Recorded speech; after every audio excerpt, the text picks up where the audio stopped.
Now today is one of the big ones. It's the Monaco Grand Prix, and you guys know by now it doesn't need a huge introduction because it speaks for itself. And of course this episode and this video and this race, the key thing about this one for me is qualifying. It's all about qualifying. That's the most fun part of the weekend.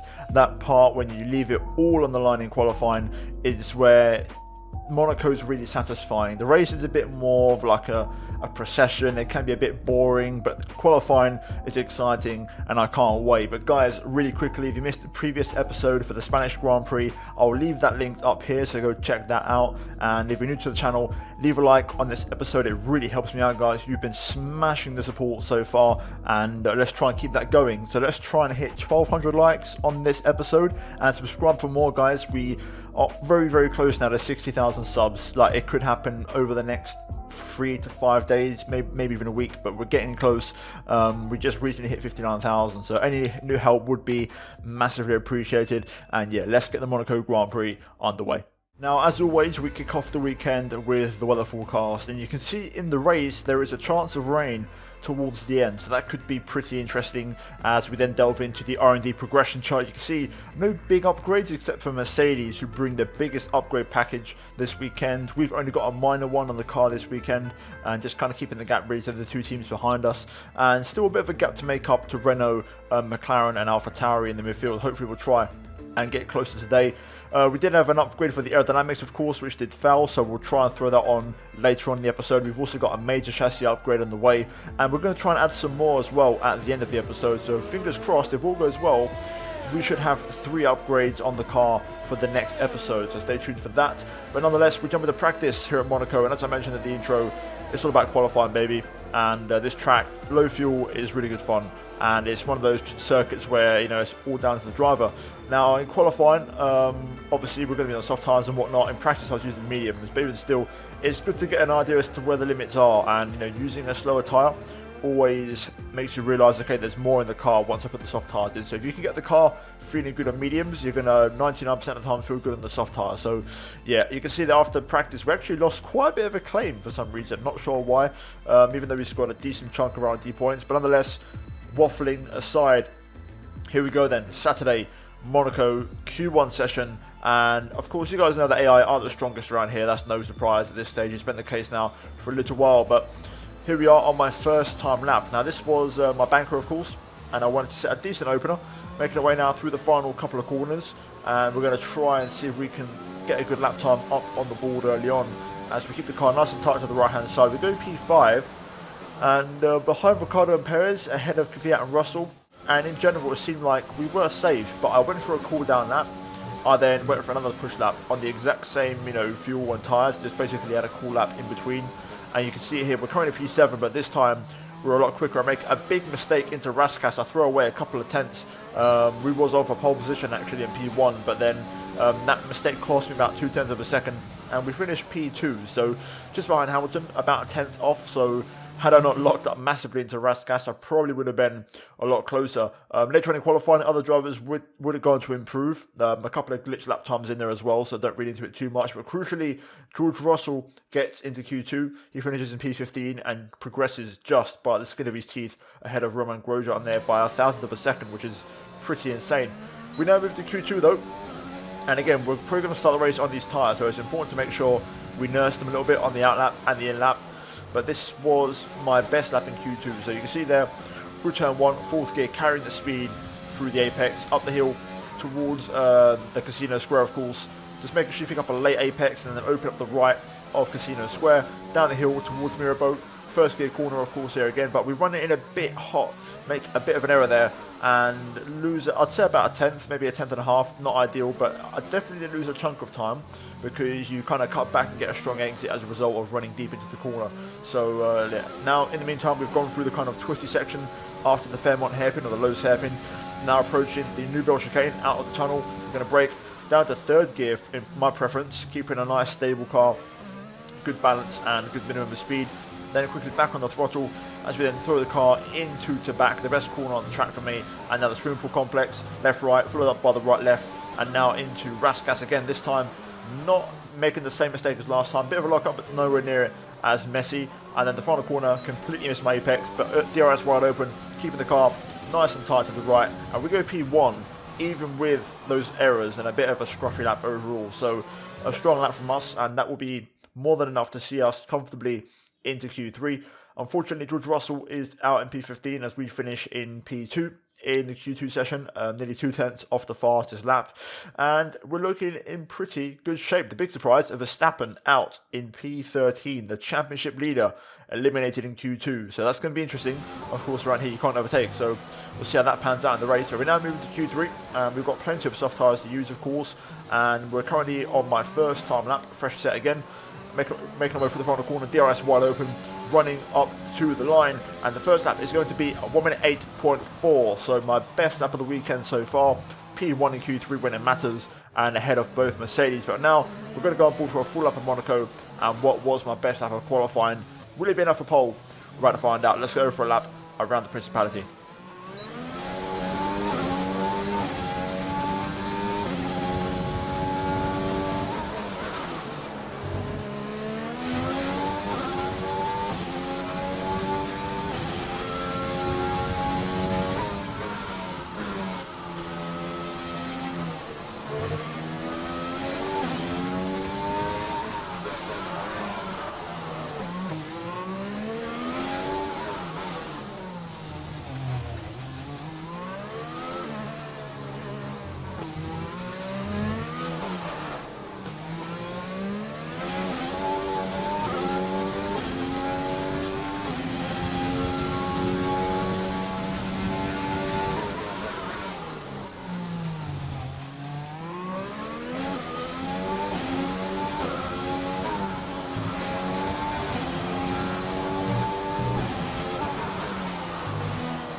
Here we go, running up to the line, and we improve by nearly 2.5 tenths. It's an absolute stonker, and we secure pole position for the Monaco Grand Prix. And the big surprise, Daniel Ricciardo for the Renault Alpine team in second place on the front row, out qualifying the Mercedes cars, which is massive. So a really, really unique and surprising front row of the grid for the race tomorrow, and the Mercedes cars at best P3 and P4 with Bottas out qualifying Lewis Hamilton. We secure pole by over 2.5 tenths, and to be fair, I needed that lap at the end, because had I not done that, it would have been a lot closer, about 0.04 of a second. So a big improvement for us when it really mattered, and we got pole pretty comfortably in the end, and with a very low 1 minute 8. So a very good lap from us, a very good qualifying, and we've got Ricciardo alongside, so that's going to be good for the race as a potential kind of, you know, rear buffer, kind of rear gunner, someone to protect me and keep the Mercedes behind, which is good. So we're going to have Ricciardo there as a bit of a shield for the race. So let's see how it goes, and of course there is some rain expected, and let's see how we get on for the Monaco Grand Prix. Nelson Piquet once said that driving the Circuit de Monaco was like riding a bicycle around your living room, and it's not hard to see what he means by that. There's no more prestigious a Grand Prix victory than Monaco, but also none so challenging. We're on the French Riviera once more this weekend at the 2-mile-long Circuit de Monaco. The cars climb around 40 metres up through Beau Rivage, onto the casino, and then descending down towards the harbour through Sector 2. It's a very short run from pole position to the first of the 19 corners here, 7 to the left and 11 to the right. There's one single DRS zone as well, so don't expect that to make overtaking any easier today. Now, Anthony Davidson, I wonder, might we be in for some early pit stops today for the midfield teams, all trying to put some pressure on or disrupting things for the leaders up front? If you're in the middle of the pack, you know, you got your own race to run. I don't think they're going to be thinking about causing trouble up front. However, closer to the head of the pack, don't be surprised to see some split strategies. If you're running second and third, for example, bringing one car in for an undercut while leaving the other one out there longer can put a lot of pressure on the leader and maybe force them into an error. Off the back of a fantastic qualifying session, it's time to see how our starting grid looks for today's race. Martinez lines up on pole position, and P2 goes to Daniel Ricciardo, a strong showing from the Australian. Considering the rest of the grid, we have Bottas, Hamilton, Alexander Albon, and Leclerc, Perez, Norris, Sainz, and Daniel Kvyat, Vettel, Gasly, Max Verstappen, and Ocon, Russell, Grosjean, Lance Stroll, and Kevin Magnussen, Matsushita, and Antonio Giovinazzi starts from the back of the grid. And now it's time to head down to the track.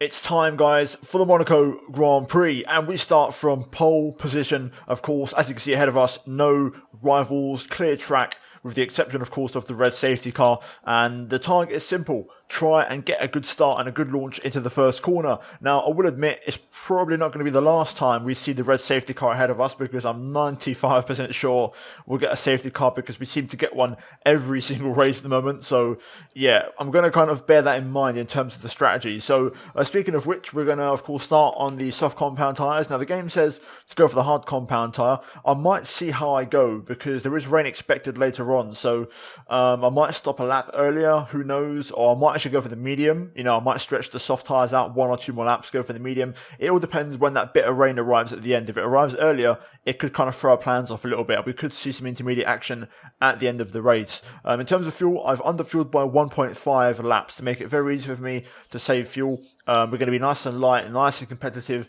You generally run in lean mix around Monaco for most of the lap, so fuel's going to be quite easy to save. So yeah, we're going to see how the race goes. Hopefully it's a decent one, and without further ado, let's jump into the Monaco Grand Prix. Okay then, here we go. Let's see how the race start goes from pole position for the first time this season. Lights out and away we go. Good start. We get off well off the line. Ricciardo gets off pretty well as well in the Renault Alpine, but he has lost out to P2 to Valtteri Bottas. So Valtteri getting a good start, but crucially, we hold on to our lead, which is exactly what we wanted. Target for this race is to try and conserve rear tyres.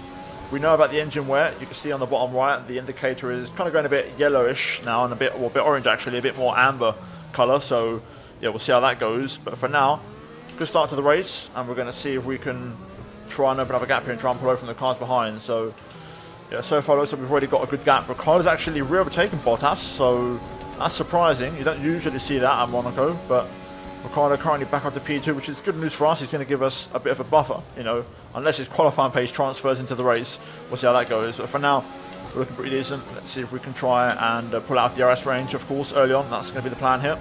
Okay, there we go. We've got the gap to Ricciardo, fastest lap. Gap is 1.4 seconds, so we've now cleared DRS range. And to be fair, Ricciardo's actually almost dropping Bottas out of DRS range. So Ricciardo in the Renault Alpine has some genuine good pace. So looks like it won't be Ricciardo kind of holding up the traffic here by the looks of it. Well, so far, so good. Everything's going well. Fuel's being saved, as you can see. We're now down to just 1 lap of fuel. I'm trying to avoid putting too much stress through the tyres, but gradually building that gap to Ricciardo, who's actually dropped Bottas out of DRS range, I believe.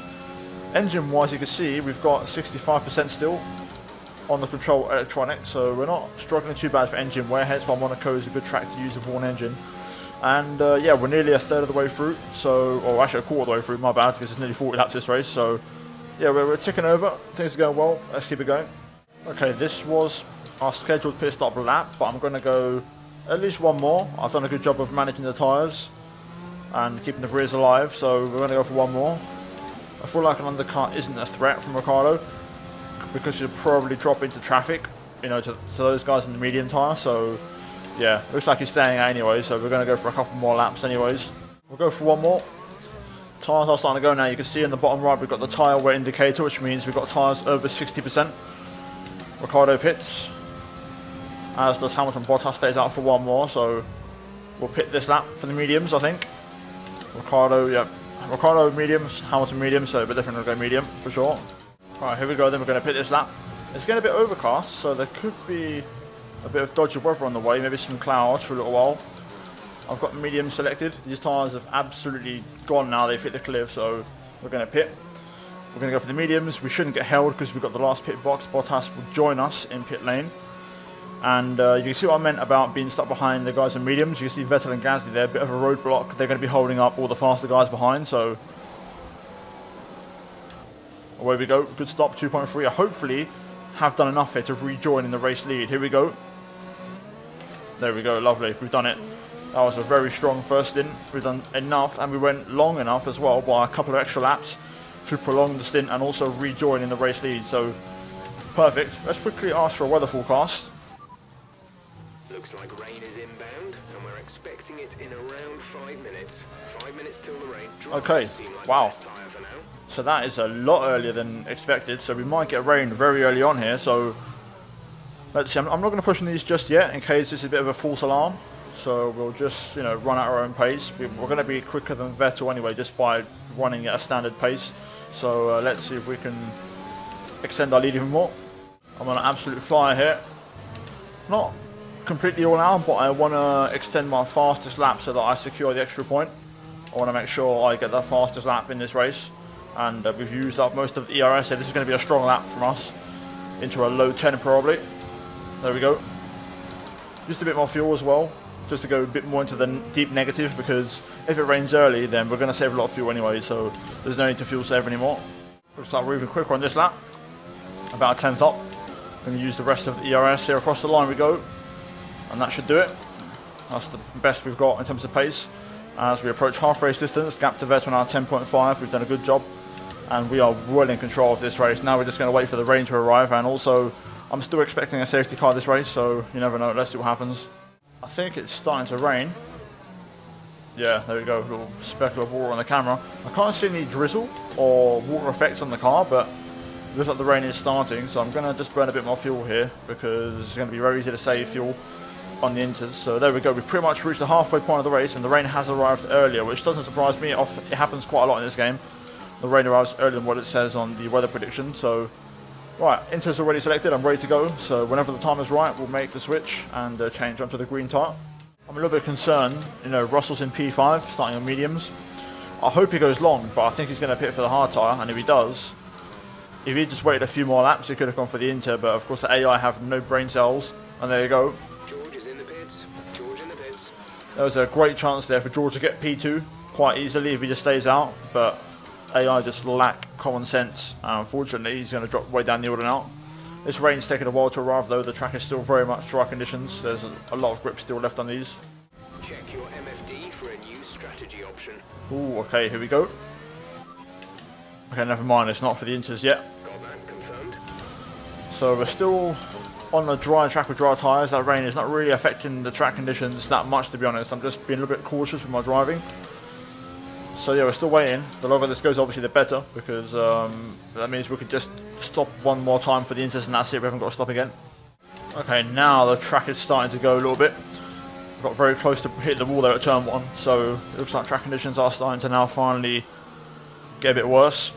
If I had to take a risk and get back in the race, I'd pit this lap. I'm going to wait until Jeff tells me it's the right time to switch, but it feels like it could be Inters now. Well, you can definitely use them and get away with it, I think, because we're nearly 10 seconds now off our dry pace. This is the lap. Whoa, I didn't even make the corner there. This is the lap. I'm going to pit this one. I don't care what Jeff says or whatever. I'm just going to pit. I know what a good track or a bad track feels like. George is in the pits right now. That might mess me up, but I'm going to take a chance here. I've got a bit of a buffer to the cars behind, so I can afford a slight time loss. There we go. Just as I predicted, it was going to be this lap. Confirmed. Into the pit lane we go. No risks in terms of speeding. Playing it very safe. I think we might get a slight pause with the mechanics. I reckon they won't be fully ready, but it shouldn't be too bad. Let's wait and see. Hopefully they are ready though. Looks like they're just getting into position now. Here we go. Not bad. We got held, and unfortunately I missed my gear shift, but that's okay. We can afford a bit of time loss, and there we go. DRS disabled. So the last quarter of this race will be contested in intermediate conditions. Ricciardo and Bottas staying out. I mean, that makes zero sense. Hamilton staying out as well, I think. I can't tell. I don't know what they are doing, but they're all staying out and dry. So they're not going to go to the end, surely. That would make no sense at all. I'm not going to go for any stupid moves here. I'm just going to wait to see if they pit this lap. If they don't, then obviously I'm going to have to make some moves. I feel like the AI might try and go to the end of the race. But it's definitely Inters now, though, for sure. I mean, I'm a lot quicker than Bottas and Ricciardo. I can't understand why they haven't pit, but also why Hamilton hasn't pit either. Mercedes keeping both of their cars out. Makes no sense. Let's see if they pit this lap, though. Yes, they do. There we go. So as expected, common sense prevails, and they both pit in, so we're going to take back the race lead, and we're going to be, I think, even further ahead, even though we lost a bit in our pit stop. We're going to gain a full pit stop minimum in terms of gap. Bit of traffic here in the form of Giovinazzi. Hopefully he moves out of the way as we brush the wall there. Luckily, no wind damage. And there we go, we're through. Getting past that traffic, nice and easy. Let's just bring this one home now. We're going to save that fuel that I need to save, and we should be okay. Okay, Lando, mate, I need you to get out of the way. We've got a bit of a train coming up of cars. I don't think we're going to hit it, though, and even if I did, I'd probably just back off. I don't feel like lapping, 6 or 7 cars and risking my race, so we're just going to cruise to the finish, and, if I have to drop my pace, I will. There's no need to, rush or anything. I can just see now up the road, the car ahead of Magnussen is Max Verstappen, so the championship leader down in P16. He's had an absolute stinker here today, which is a big shock for the championship, because we're going to pick up the win and the extra point for the fastest lap, and Verstappen is going to score 0 points. So this is going to really bring the championship really close together again. Both Mercedes cars running in P3 and P4. This is going to be insane for the championship. I can't wait to see the final standings once the race is done. In the meantime, I'm just cruising here. I'm kind of sat behind Magnussen at the perfect range without him having to let me by. I don't want to overtake any traffic at this point. I might even let Lando go behind me so he does an extra lap, which I'm going to do now. Actually, I'm going to let him just get on with it. So there you go. Let Lando go through, wave him by. And we're just going to cruise to the finish here. And there we go, 39 laps of Monaco. Pole, race win, and fastest lap, Grand Chelem, and we dominate in the Principality.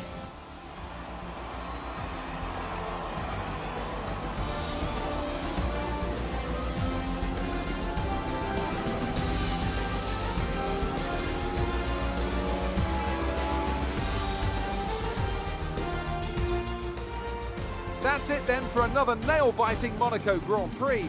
We were on the edge of our seats the whole time, but they've come through to take a stunning victory.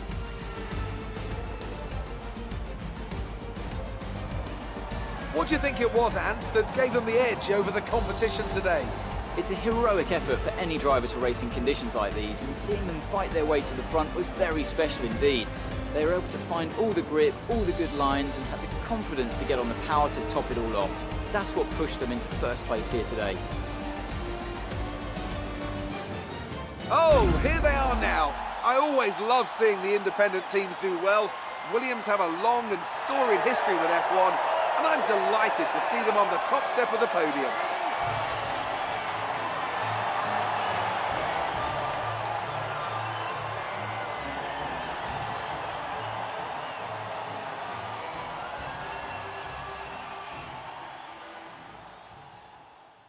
There we go then, guys. That is it for the race here today at Monaco. We pick up the win and the fastest lap, and Ricciardo picks up a sensational second place for the Renault Alpine team. So a big shock result here today.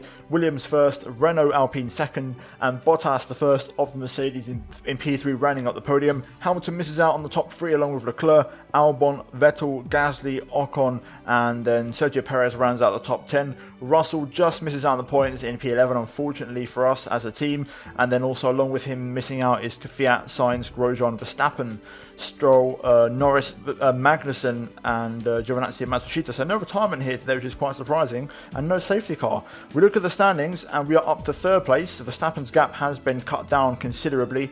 Hamilton still in second. We overtake Bottas, we're 10 points clear of him, and we are firmly back in the mix for the championship. In the constructors, we move up to third. We overtake AlphaTauri and McLaren, and we've got a 20-point cushion now over AlphaTauri, so we're chilling and looking pretty decent. So there you go, there it is, a race win at Monaco, guys. Leave a like if you enjoyed it, and we're now going to move into the menu and put upgrades onto our car.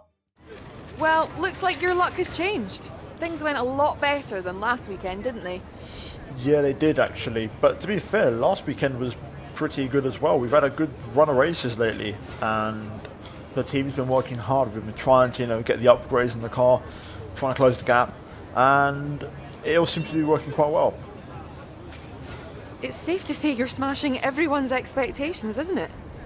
Yeah, you could say that. I think ultimately F1 is a team sport, and we try really hard as a team to try and improve. The weather was miserable today, but do you feel this was an advantage for you? It didn't make a difference, to be honest. I think it's great having a great team that supports you and makes any weather condition pretty easy, to be honest. Great. Well, that's everything. Now then, after the race, we outscore our brand new rival, Max Verstappen, 5 points to 2. So it's been a great start to the weekend and a great start to the new rivalry here.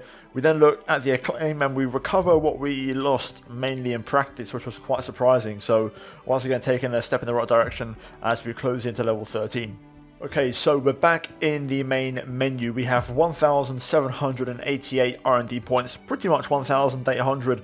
We've got a monocoque structure upgrade on the 29th, and we're going to go ahead and add some more. So first of all, we're going to repurchase this fouled halo upgrade, of course, for the aerodynamics, and then that leaves us with 1,200 points. Can we afford another upgrade here? Let's have a look. Looks like maybe these minor ones we could do, so I might do one of these, to be fair.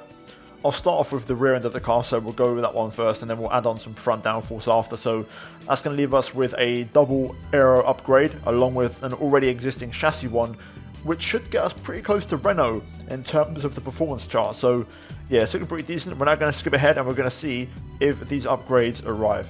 Okay, good news all round. The aerodynamic upgrades have arrived, so you can see here both minor upgrades have been applied, and then also the major one for the chassis. That's actually taken us above Alfa Romeo as well now, so we're no longer at the bottom of the chassis, we are still bottom of the aero, and of course we're still top in the engine. So yeah, we're looking in a bit better shape. In terms of the progression chart, you can see on the right hand side we have closed the gap to Renault. They have brought some upgrades, but in general we're looking pretty decent, and upgrades are flowing and are in full effect. But the next race is Baku, guys. Hopefully you look forward to that one. If you enjoyed today's episode though, then feel free to leave a like and subscribe for more daily F1 content, guys. We're so close to 60,000 subs now, so any help would be massively appreciated. And if you haven't done so already, check out 2 videos on screen, and as always, thank you to the members of the channel for supporting me. I'm thankful as always. But guys, take care, and I'll see you all next time for Baku. Until then, it's goodbye from me.